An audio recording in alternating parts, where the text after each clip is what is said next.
Ipinagdiriwang po natin ngayong araw na ito ang kapistahan ni Apostol San Mateo, isang manunulat ng mabuting balita. Manalangin po tayo. Ama naming makapangyarihan, sa iyong habag di namin malirip, minarapat mong hiranging apostol si San Mateo.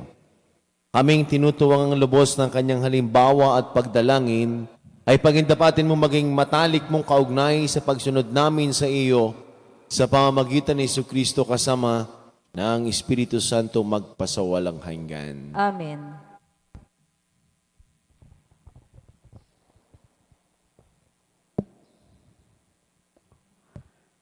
Pagbasa mula sa sulat ni Apostol San Pablo sa mga taga-Epeso. Mga kapatid, ako na isang bilanggo dahil sa Panginoon ay namamanhik sa inyo na mamuhay kayo gaya ng nararapat sa mga tinawag ng Diyos. Kayo'y maging mapagpakumbaba, mabait at matyaga. Magmahalan kayo at magpagpaumanhinan. Pagsumikita ninyong mapanatili ang pagkakaisang mula sa Espiritu sa pamamagitan ng buklod ng kapayapaan. Iisa lamang ang katawan at iisa rin ang Espiritu. Gayon din naman, iisa lamang ang pag-asa ninyong lahat, dulot ng pagkatawag sa inyo ng Diyos. May isa lamang Panginoon, isang pananampalataya at isang binyag, isang Diyos at Ama nating lahat. Siya'y higit sa lahat, gumagawa sa lahat at sumasa lahat. Ang bawat isa sa ati binigyan ng tanging kaloob ayon sa sukat na ibinigay ni Kristo. Ang iba'y ginawang apostol, ang iba'y propeta, ang iba'y tagapaghatid ng mabuting balita, ang iba'y pastor at guro. Ginawa niya ito upang ihanda sa paglilingkod ang lahat ng hinirang sa ikauunlad ng kanyang simbahan. Sa gayon, tayong lahat ay magkakaisa sa pananampalataya at pagkakilala sa anak ng Diyos at magiging ganap ang ating pagkatao ayon sa pagiging ganap ni Kristo. Ang salita ng Diyos. Salamat sa Diyos. Salmong tugunan, laganap na sa daigdig ang kanilang mga tinig. Laganap na sa daigdig ang kanilang mga tinig. Ang langit ay naghahayag na ang Diyos ay dakila. Malinaw na nagsasaad kung ano ang kanyang gawa. Bawat araw, bawat gabi, ang ulat ay walang patlang. Patuloy na nag-uulat sa sunod na gabit araw. Laganap na sa daigdig ang kanilang mga tinig. Walang tinig o salitang ginagamit kung sa bagay, at wala ring naririnig na kahit na anong ingay. Gayunpaman, sa daigdig ay laganap yaong tinig, ang balita'y umaabot sa duluhan ng daigdig. Laganap na sa daigdig ang kanilang mga tinig.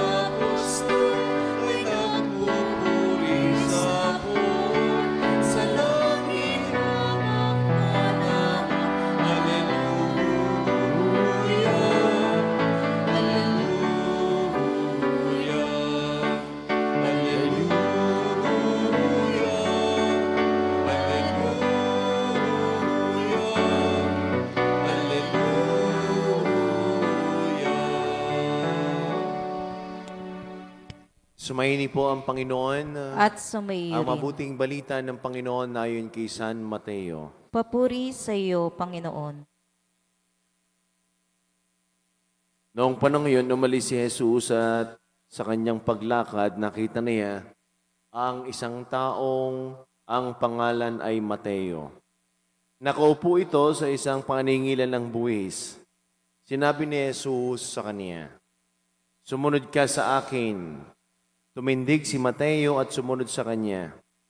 Nang si Jesus at ang kanyang mga alagad ay nasa bahay ni Mateo, dumating ang maraming publikano at mga makasalanan.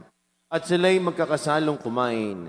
Nang makita ito ng mga Pariseo, tinanong nila ang kanyang mga alagad, "Bakit sumasalo sa mga publikano at mga makasalanan ang inyong guro?"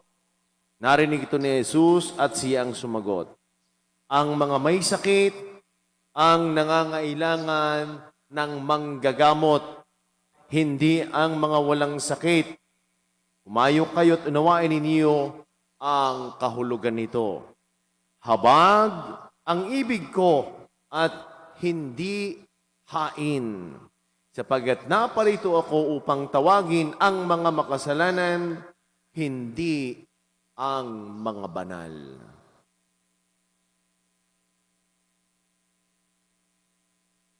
Ang minamahal kong mga kapatid, ang mabuting balita ng ating Panginoon. Pinupuri ka namin, Panginoong Heso Kristo.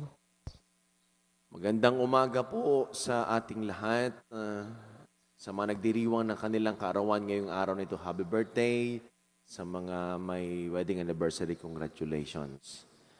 Ngayon ho ay kapistahan ni San Mateo, isa hong apostol at isang manunulat, isang ebanghelista.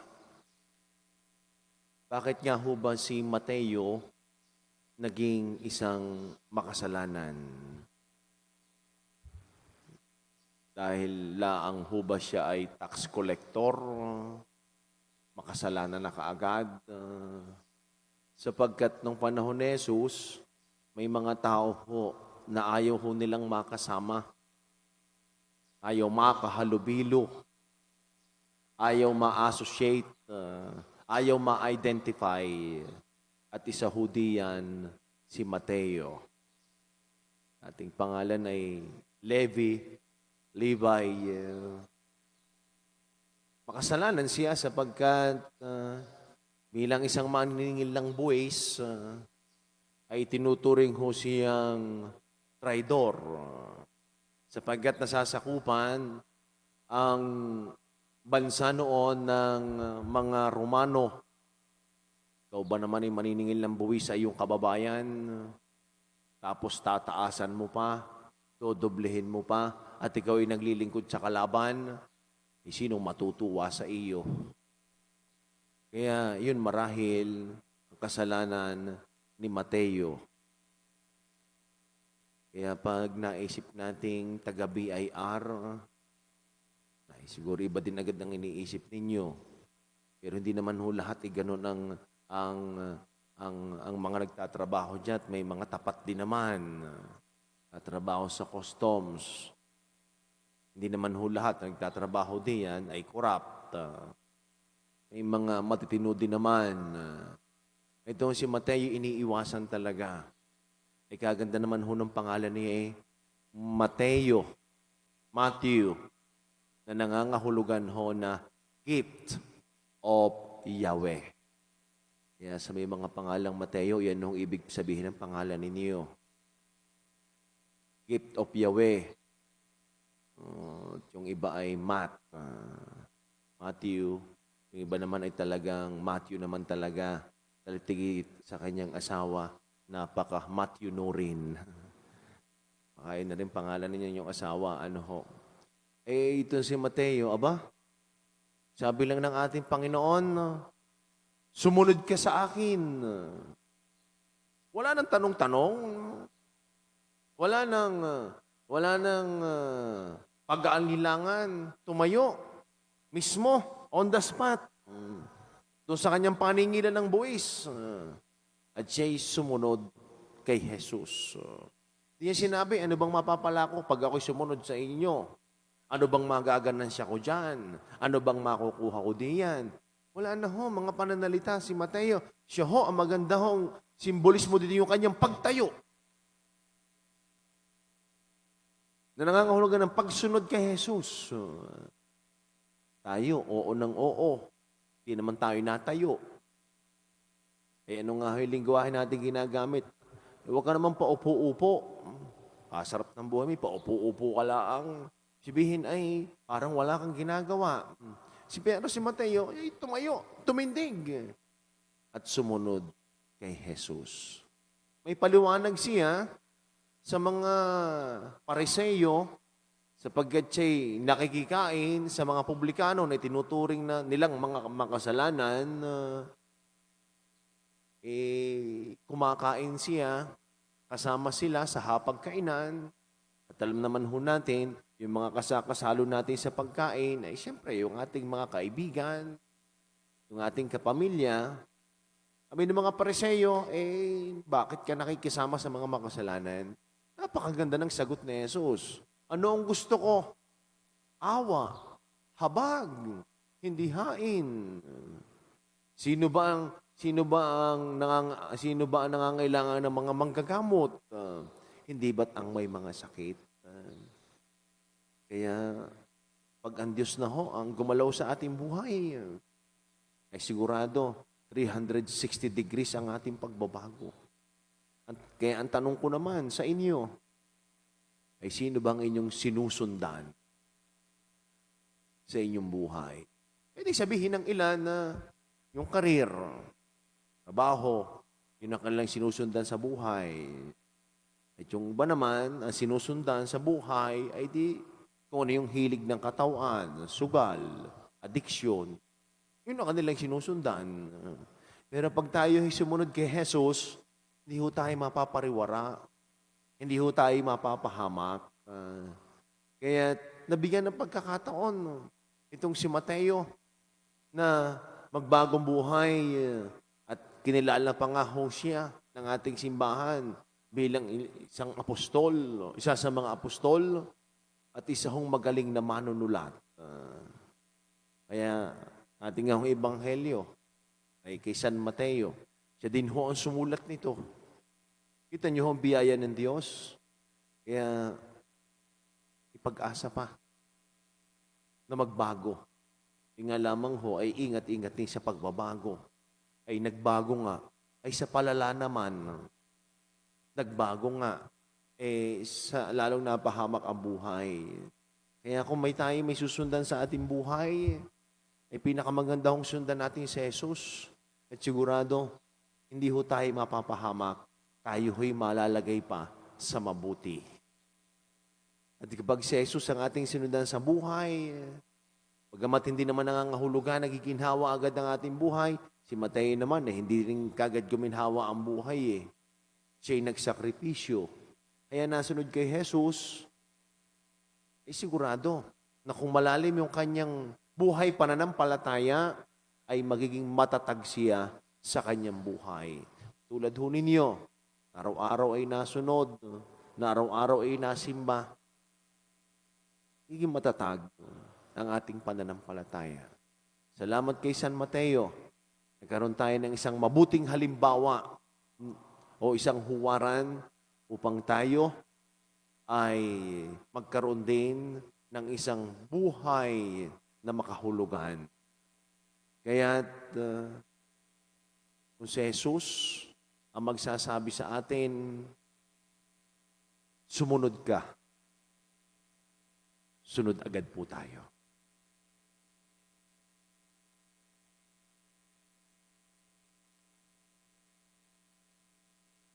Ang buhay ni San Mateo ay binago ng pagtawag at hamon ng guro. Nawa ang aming mga panalangin magpahayag ng pagbabago ng buhay at maging sensitibo kami sa pangangailangan ng iba. Diyos ng pagpapatawad, maging mapagpala ka sa amin. Diyos ng pagpapatawad, maging mapagpala ka sa amin.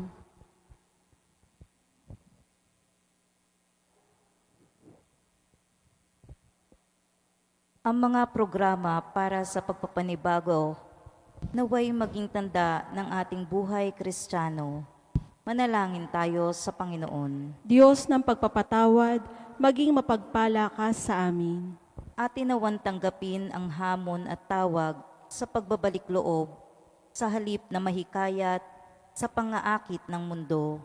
Manalangin tayo sa Panginoon. Diyos ng pagpapatawad, maging mapagpala ka sa amin. Ang mga may kinalaman sa mga bagay tungkol sa pananalapi, naway hindi matuksong ipagpalit ang kanilang kaluluwa para sa kayamanan at kapangyarihan.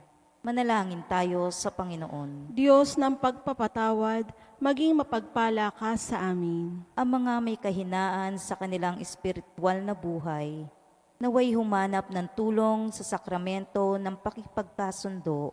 Manalangin tayo sa Panginoon. Diyos ng pagpapatawad, maging mapagpala ka sa amin. Ang mga yumao, naway mapatawad sa kanilang mga kasalanan. Manalangin tayo sa Panginoon. Diyos ng pagpapatawad, maging mapagpala ka sa amin.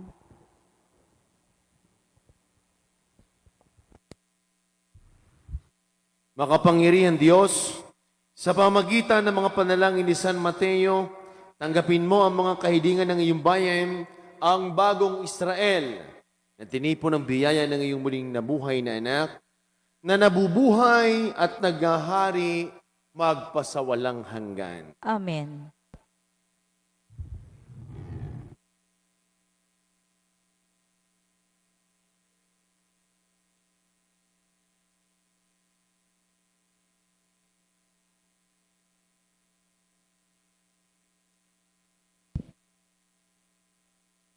Puri-puri ka, Diyos, sa malamig na sanlibutan mula sa lupa at mga paggawang tinapay na ito para maging pagkaing nagbibigay mo.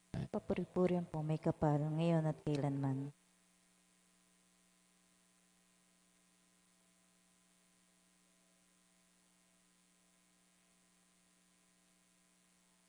Kapuri-puri ka, Diyos, sa malamig na sanlibutan sa ipokaganda, loob na ito ang aming may alay. Mula sa katas ng ubas at po ng paggawang alak na ito para maging inuming nagbibigay ng iyong espiritu. Kapuri-purihan po may kapal ngayon at kailanman.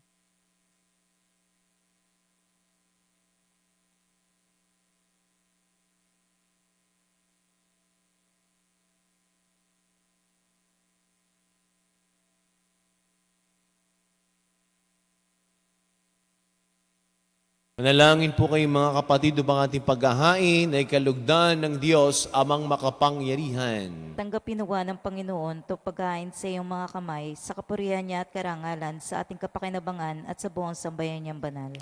Ama naming lumikha sa paghahain namin ng panalangin at mga alay, ngayong kapistahan ni San Mateo, kami nagsusumamong iyong mawaing tunghayan ng sambayanan mo, na iyong inaaruga sa pananampalatayang tinuro ng mga apostol, sa pamagitan ni Jesucristo kasama ng Espiritu Santo magpasawalang hanggan. Amen. Sumaini po ang Panginoon. At sumayuri. Itaas sa Diyos ang inyong mga puso at diwa. Tinaas na namin Pasalamatan sa Panginoon. natin ang ating Panginoon Diyos. Marapat ni siya ay pasalamatan. Ama naming makapangyarihan, tuningang marapat na ikaw ay aming pasalamatan. Ikaw ang pastol na laging pumapatnubay sa mga kabilang sa nililinga pong kawan. Ito ang ginanap na pananagutan ng giling mong anak at pastol ng tanan. Ang mga apostol ay kanyang mga katuwang sa pagiging pastol na patnubay ng sambayanan. Kaya, kaysa ng mga anghel na nagsisiawit ng papuri sa nawalang umpay sa kalangitan, kami ay nagbubunyi sa iyong kadakilaan. Santo, Santo, Santong Panginoon Diyos ng mga hukbo, napupuno ang langit at lupa ng kadakilaan mo. O sana sa kitaasan, pinagpala na paririto sa ngalan ng Panginoon, o sana sa kitaasan. sa kaitaasan. Ama naming banal, ikaw po ang bukal ng tanang kabanalan, kaya't sa pamagitan ng iyong Espiritu, gayon mong banal ang mga kaloob na ito upang para sa amin ay maging katawan at tugon ng aming Panginoong Jesucristo.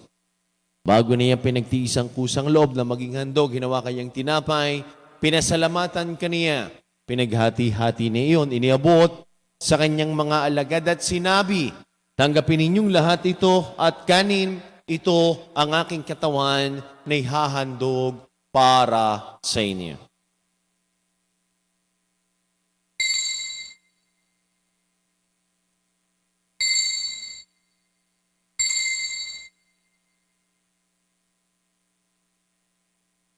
Gayon din naman, nung matapos ang hapunan, hinawakan niyang kalis, muli kanyang pinasalamatan, inibuti ang kalis sa kanyang mga alagad at sinabi, tanggapin ninyong lahat ito at inumin ito ang kalis ng aking dugo, ng bago't wala hanggang tipan. Ang aking dugo na ibubos para sa lahat, sa gabagpapatawad ng mga kasalanan, gawin ninyo ito sa pag-alaala sa akin.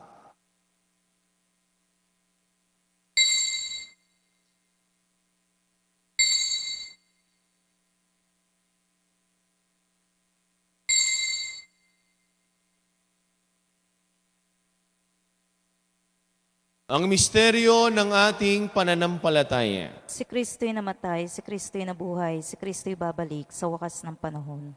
Ama, ginagawa po namin ngayon ang pag-alaala sa pagkamatay at muling pagkabuhay ng iyong anak, kaya tinialay po namin sa iyo ang tinapay na nagbibigay buhay at ang kalis na nangkakaloob ng kaligtasan. Kami po ay nagpapasalamat dahil kami yung minarapat at tumayo sa harap mo para maglingkod sa iyo. Sinasamo namin kami magkakasalo-salo sa katawan ng tugnig ni mabuklod sa pagkakaisa sa pamagitan ng Espiritu Santo. Ama, lingapin mo yung simbahang laganap sa buong daigdig. Puspusin mo kami sa iyong pag-ibig.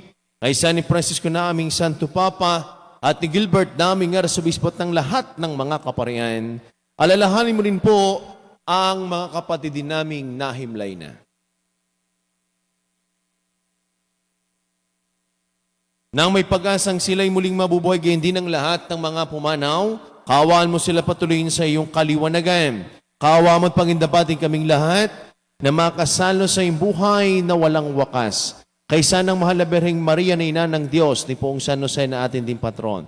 Kaysa ng lahat ng mga apostol, Apostol San Mateo, San Jose Marelo at ng lahat ng mga banal, na namuhay disdaigdig ng kalugod-lugod sa iyo. May pagdiwang nawa po namin ang pagpupuri sa kararangal mo sa pamagitan ng iyong anak na aming Panginoong Heso Kristo.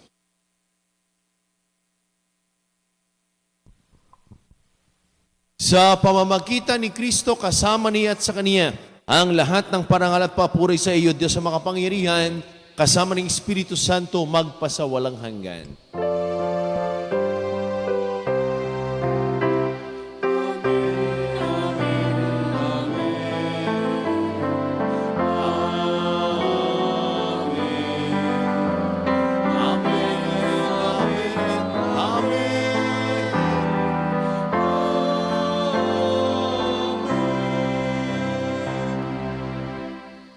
Sama-sama po nating awitin na may kababaan ng loob at lakas ng loob ang panalangin tinuro sa atin ng ating Panginoong Heso Kristo.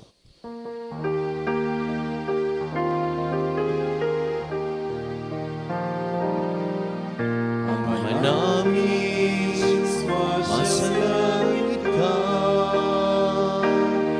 sambahin ang ngalan mo.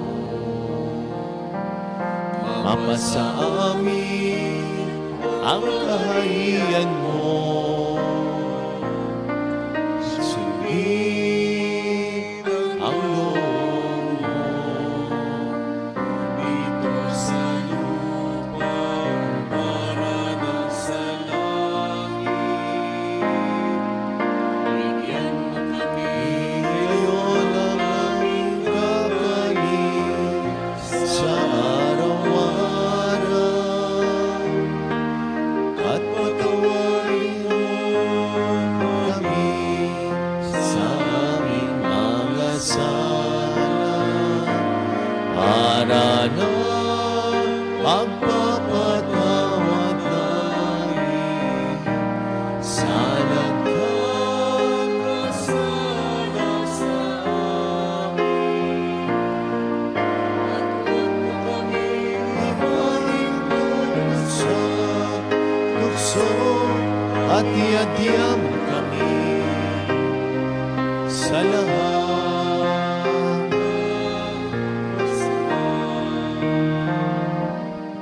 Inihiling po namin kami iadya sa lahat ng masama, pagkalooban ng kapayapaan, araw-araw, ligtas sa kasalanan, at ilayo sa lahat ng kapahamakan, samantalang aming pinananabikan ang dakilang araw ng pagpapahayag ng tagapagligtas naming si Hesu Kristo. Sapagkat iyong kaharian at ang kapangyarihan at ang kapurihan magpakailanman. Amen. Panginoong Kristo, sinabi mo sa iyong mga apostol, kapayapaan ang iniiwan ko sa inyo. Ang aking kapayapaan ang ibinibigay ko sa inyo. Tungin mo ang aming pananampalataya at ang aming mga pagkakasala. Pagkaloob po kami ng kapayapaan at pagkakaisa ayon sa iyong kalooban, kasama ng Espiritu Santo magpasawalang hanggan. Amen. Ang kapayapaan po ng Panginoon ay lagi ng sumainyo. At sumayo rin. Bigayan po kayo ng kapayapaan sa bawat isa.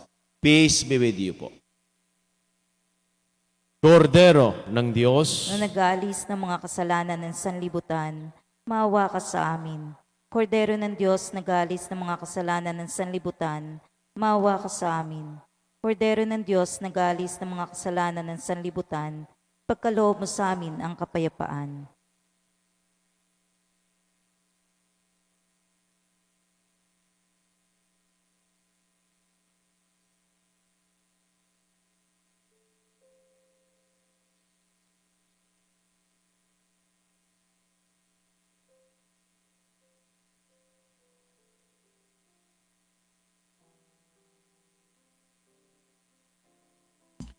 ang minamahal ko mga kapatid, ito ang kordero ng Diyos, ito ang Kristong muling nabuhay. Siya nag-aalis sa mga kasalanan sa libutan. Mapalit po tayong lahat ng mga inanayan sa kaniyang banal na pigi. Panginoon, hindi ako karapat-dapat na magpatuloy sa iyo. Ngunit sa isang salita mo lamang ay gagaling na ako. Ang katawan ni Kristo. Amen.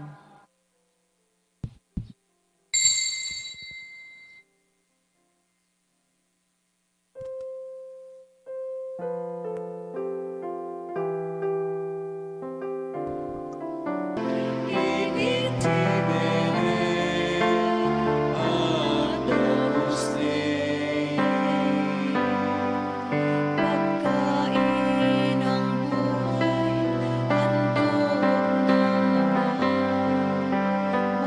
na magpagkalang buhay, batis ng biyaya. Maging pagkain namin at inumin ang lahat sa paglalakbay namin sa tadhana ng Ama. Jesu, panis vitae talumpatis, Jesu, fos vitae Amen. Genus et potus noster, Genus et potus noster,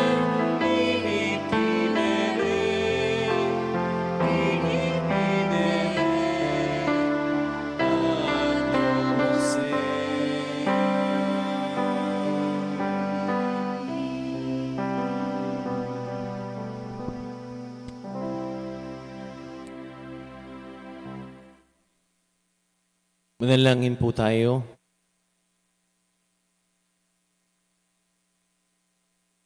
Ama naming mapagmahal, sa pakinabang namin sa galak ng katubusan, ni siyang sanhi ng masayang pagpapatuloy ni San Mateo sa Mananubos upang makasalo sa kanyang tahanan. Ipagalo mong lagi naming tanggapin bilang pagkain. Siyang naparito pang tawagin ng mga makasalanan at hindi lamang ang mga banal, nang ikasama mo at ang Espiritu Santo magpasawalang hanggan. Amen. Sumaini po ang Panginoon. At sumayo rin. Makikiyuko po ng inyong mga ulo para po sa pagagawad ng pagbabasbas. Ang Diyos na nagtayo ng simbahang nasasalig sa mga apostol ay maggawad nawa sa inyo ng pagpapala bilang tugon sa panalangin ni San Mateo ngayon at magpasawalang hanggan. Amen. Ang Diyos nawa ay siya magbunsod sa inyo para tularan ng halimbawa ng mga apostol upang inyong mapatunayan sa lahat ng inyong katapatan sa Kanya ngayon at magpasawalang hanggan. Amen. Ang aral ng mga apostol ay nagpatatag sa inyong pananampalataya. Ang kanilang mga panalangin magbunga nawa ng inyong pagsapit sa tahanang tunay at walang hanggan. Amen. At pagpalain po kayong lahat ng ating makapangyarihan Diyos sa ngalan ng Ama at ang Anak at ang Espiritu Santo. Amen. Ang misa'y naialay na, taglayin po ninyo ang pag-ibig ng Diyos. Salamat sa Diyos. Magandang umaga po sa ating lahat. San Jose, pinaka